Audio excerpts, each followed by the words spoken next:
मिलेंगी। मैं किसी से पूछ कर आती हूँ, आप यहाँ बैठ जाएं। मम्मा, क्या हम लकड़ियों के बिना घर नहीं बना सकती? नहीं बेटी, लकड़ियों के बिना घर कैसे बन सकता है। रानू चिड़िया अपनी बेटी को एक पेड़ के नीचे बैठाकर चली जाती है।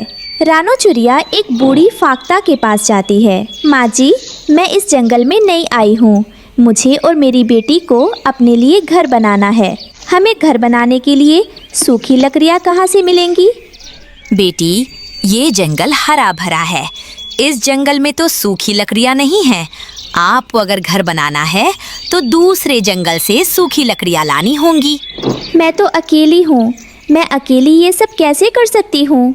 ठीक है माँ जी, मैं तिनकों से अपना घोंसला बना लेती हूँ और फिर जब बारिश होगी तो देखा जाएगा।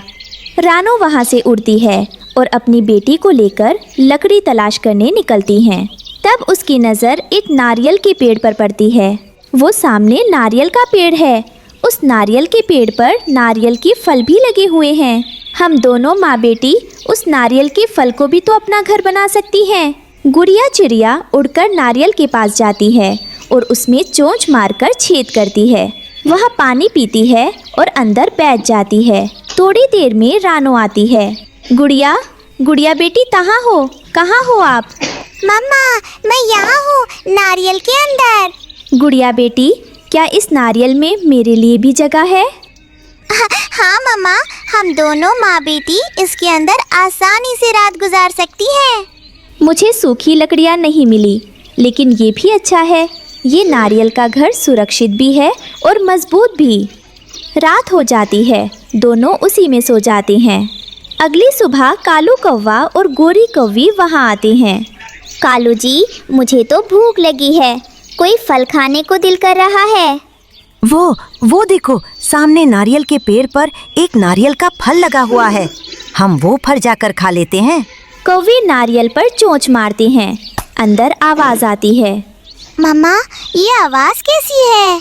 शायद कोई हमारे नारियल के घर को बाहर से चोंच मार रहा है। रानू और गुड़िया बाहर निकलती हैं। कौवा, कौवा रुक जाओ, इसे मत खाओ। ये तो मेरा और मेरी बेटी का घर है। घर है? ये कैसा घर है? ये तो हमारा भोजन है। घर बनाना है तो कहीं और जाकर बनाओ। हम तो ये नारियल खाकर अपनी भूख मिटाएंगे। कौवे नारियल खाने लगते हैं। रानू और गुड़िया बेघर हो जाती हैं।